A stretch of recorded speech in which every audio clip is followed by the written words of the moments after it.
Welcome to Tom's DIY Garage. I'm Tom. This is not my garage. This is not my workshop, but it's a pretty cool one nonetheless. I have known Chris Lang a good number of years. He's a brother to a former neighbor. We've done stories before in the past. You are the owner, co-owner, Max Lang Buckles and Belts. Which of those? Belts and Buckles. Belts and Close Buckles. enough. See, Belts, Max Lang Belts and Buckles. Awesome stuff. Pure Texas. Different story altogether, but if you're in the mood, look them up on the internet. And you are an avid DIYer. I am a very avid DIYer. I am a person that cannot sit still for a minute. I used to be a TV person, and now I'm not a TV person. And by that you mean somebody just kind of clicking and watching? Yeah, I used to sit on the couch and watch TV all night long, and not very productive. And I don't know, something changed in me. It said, use your capabilities to the max. And I love doing art. It's always been interesting to me, and wood has always been the biggest thing that I enjoy doing. Yeah. Next to Buckles, of course. But yeah, I started out when I was probably 16 years old. My uncle was a carpenter, so during the summer times I would work for him during the summer. He was a cabinet installer and built stuff, and so I would go there and we would just drive around the buildings installing cabinets and linoleum and you name it. Kind of, I think that got my inspiration for the love of wood, and I just have fallen in love with burl wood and exotic woods and all that. It's my favorite. But your story of starting is a lot like mine, and I've shared this with these folks. My dad was a DIYer simply because there wasn't enough money to go around. Right. So if you wanted something done, the only way to do it was to do it yourself. But he also enjoyed doing it as well. He was great at electric work, carpentry type stuff. Yep. He didn't do really artsy stuff, and he was not a plumber. He used to joke when he was alive that he could not make water flow downhill. It probably wasn't his joke, but you get the idea. But it certainly rubbed off on me as well. You know, the people you're around, you kind of pick up what they do. It's addicting. I mean, when you find something that that makes you flow, you kind of get in love with it. And me, the beauty of wood is unbelievable. I mean, it's the most beautiful thing in the world to me. I mean, every piece is a one of a kind, and every piece is a little different, and everything. Right after the storm, the big storm we had. Yep. This is I didn't know at the time, was a Chinaberry tree, which is a Chinese elm. It was cut down and laying on the side of the road, and I looked at it and I'm like, geez, that's beautiful wood. And so I took some of it because I figured it was just going to the dump. About 5 years ago, I bought some redwood. I bought 2 trailers worth of it. This came from a gentleman that lived in Louisiana. He's 100 years old.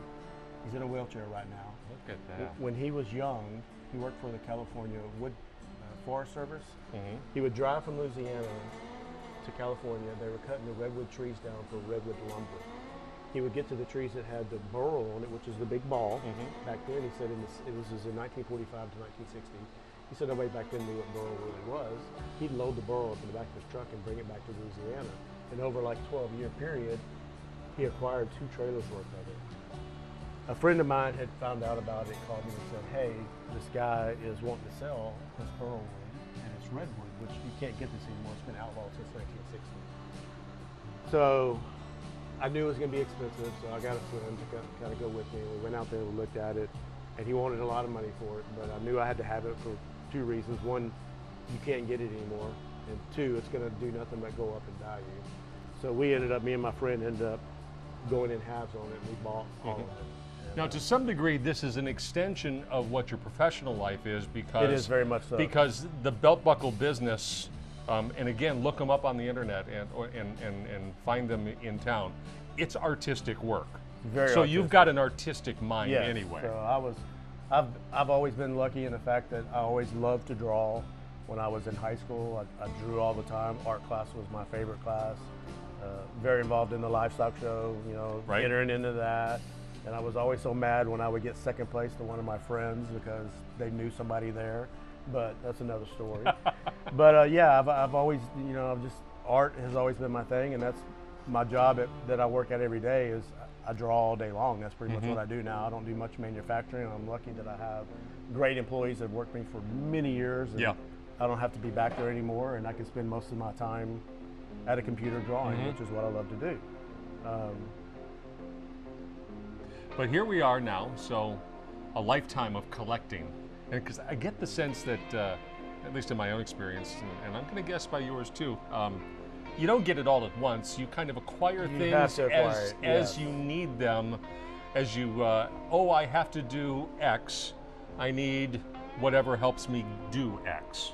I'll tell the story of how this all came about. Yeah. When I moved in this house 22 years ago, all right, the ceiling right here was open. I'm like, well, I'm gonna AC my garage. I need to do something to it, and I'm like, I don't know what to do to it. I said, well, how cool would it be to put wood up there? And so I started by buying 1x4s and cutting them and putting them up here, and I realized that there's 100 of them in a row, and it was going to be very expensive. I have my brother in the home business. I have another best friend that's in the home business, and I said, well, you know what? They can get me free lumber that's cut-offs and stuff because it's only 24 inches. Right. So I started getting 2x4s from them, and I would rip the 2x4 in half. At the time, I had what was called a job site table saw. And actually, back then, they didn't have what was I got one of those. Very dangerous, unless you have a riveting knife behind it, which every table saw should have that. Well, back then, the riveting saw really wasn't around. And riveting saw, if you know anything about a table saw, the riveting part is what keeps the kickback from happening. Yeah. So when the board gets past the saw, it won't let it pinch the blade and kick back. Yeah, because that wood without that knife there will kind of collapse together, and it will pinch, and you got that motor, and back. And I've seen some terrible pictures on the internet of people who got caught by kickback. So I was doing all these. I had done all the way to the last row, and I was probably halfway down the last row, which is a lot. And it took me a long time, probably a year and a half to do this, because I didn't do it all at the same time. Right. I was ripping a 2x4, and it kicked, and when it kicked, my thumb fell in and cut half my thumb off. And I won't show you close up, but there's a scar there. Yeah. Scared the crap out of me, and I sold all my tools. I said, I'm done. I'm not doing any more woodworking. I mean, it was that scary. I was like, I'm not going to lose a finger over this. Yeah.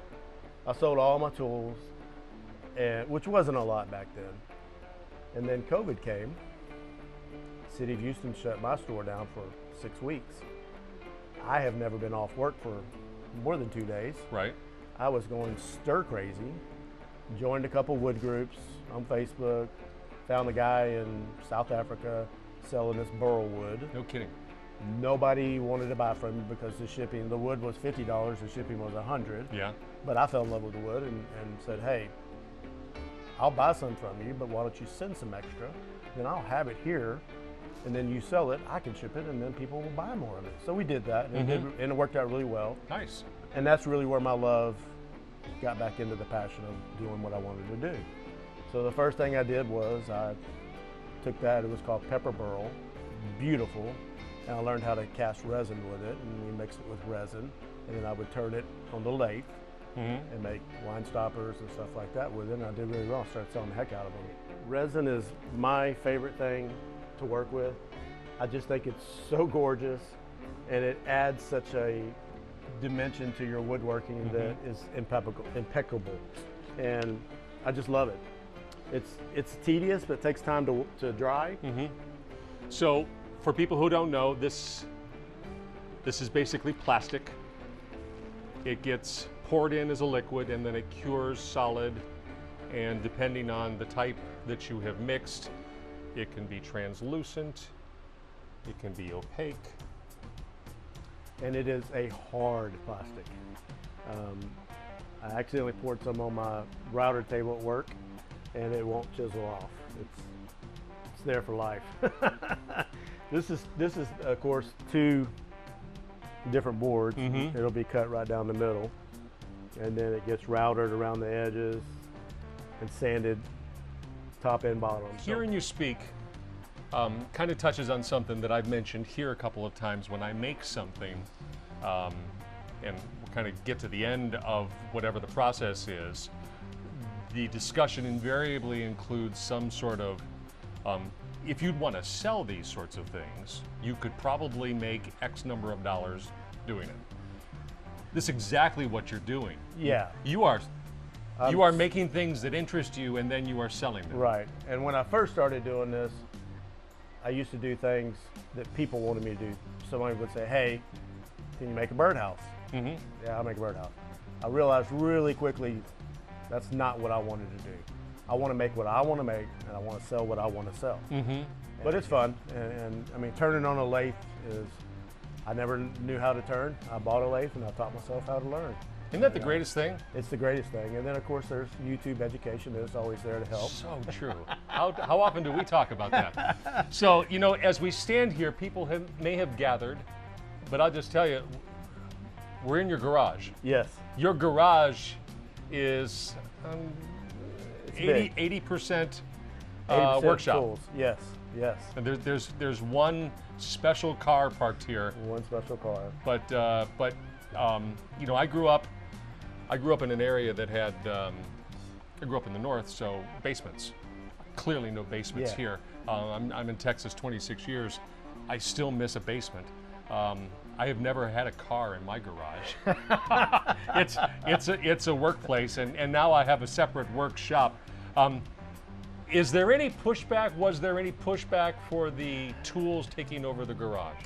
No, my wife has been really pretty good about. Let's hear it for understanding being spouses. Creative, and she's always supported me in everything. So when you look around here, I get this joke amongst woodworking people, because it's men and women, that so many of, I'll say us, but so many people spend so much time building ways to organize their workshop. That's right. I built something to hold this. I built something to do this, as opposed to building something to really appreciate. How much better can you make it? Yes. So what's your balance between finding different ways to organize, and we'll look at this most latest project. You know, I tend to kind of flop back and forth a little bit.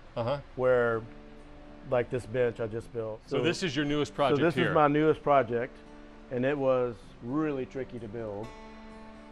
Figuring all these out, these angles and the height for this to be perfect was very tricky. To the uninitiated, what's the benefit of having this table versus a stand that your miter saw's on? One, the length of it. So when you're cutting boards, you don't have to have a extension table out to hold the wood, and you can just put stuff on here. Second big thing is storage below, which I haven't put the shelves in yet, but I'm gonna add shelves. That's some of that wood cut up, that Chinese elm. Yeah, so I mean, it's just made things much easier. A lot of people will actually put a fence, continue the fence all the way down here, and I was gonna do that, but then I just changed my mind. I'm like, I don't need a fence. It's got a fence right there. I really don't need it. And that took me 3 weeks, 4 weeks to build it. But I didn't build anything else in that time. It was just literally that. And really, everything I build, it's all in my head. I don't put it on paper or anything like that. And sometimes it takes me a few times to go back and forth and back and forth. But now that it's built, you can see I'm right back to making stuff. So, and I'll do that for a while, and then I'll probably realize, I'm like, oh, well, you know, if I put a metal rack up here to hang stuff on, like, that's my next project, is my glue clamps. Clamps. They're always in the way, and you can never have enough. Exactly. Ever. I mean, there's probably 50 or 40 of them over there. You never have enough, but they're in the way all the time. So that's my next project, I think. And after I get all this kind of caught up, then I'll probably build some kind of glue rack that hangs from the ceiling or something to move all those over to. So, I want to circle back to something that you talked about that I think is worth kind of highlighting here, because as people watch these projects, I know when I see YouTube examples of things, and some of these guys, men and women, but they're sponsored by the tool companies, and they've got the finest, the greatest, you know, they got the $1,500 this, they got the $2,000 that, and they've got all of them. And there are invariably comments that, well, of course you can do that if you have all of those things. Right. No. I don't have all of those things. Yeah, I don't either. But when I'm demonstrating something, I'll pull out a tool that when I think about it, not everybody has that. Right. And you've got things I know I don't have. Sure. That drum sander, Yeah. I love the idea. I don't have it. This is a drum sander. Basically, what does this do? This is for sanding big pieces of wood that you don't have to sand by hand. Mm-hmm. It's probably one of my favorite tools that I've ever bought. There is a big tube of sandpaper, basically, that rotates on there.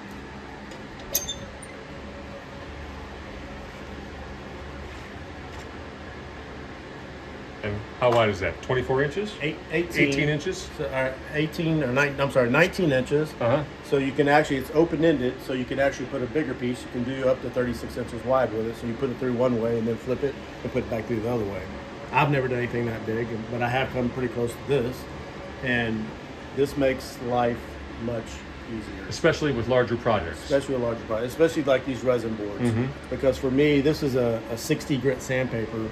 And for me to take 60 grit through that by hand would take a long time. Sure. Where I can run it through here about 10 times and it's smooth. And then I do the rest by hand. It's important to start small and not be overwhelmed by everything, isn't it? No, I mean, you can, there's woodworking is really, in a way, it can be the most inexpensive hobby because it really doesn't take a lot of stuff, expensive stuff, to build nice stuff. You could have a piece of wood and a knife and Yeah, carve stuff, I mean, right? you could have just a handsaw and cut stuff out. It's just really basic, and this is not 6 months of work. This is probably, I mean, COVID's been here, so 5 years of work, and it's a lot of, I mean, it can get to be really expensive, but it doesn't have to be really expensive. In the course of a week, how much time do you spend out here, do you think, ballpark? During summertime, not a lot.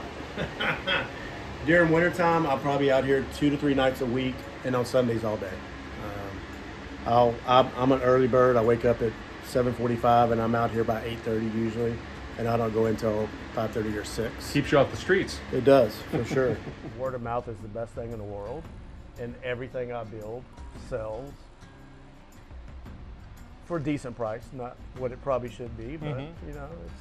You're not taking a loss on it. I'm not taking a loss, and I'm happy, and I'm glad that somebody can take something that I made and use it for something. And I mean, it's kind of cool when I go over to a friend's house for Christmas and they've got my cheese board out on the table with my cheese all over and stuff, and knowing that I made that. So yeah, it's kind of cool. So there are some people who sell things who get really caught up in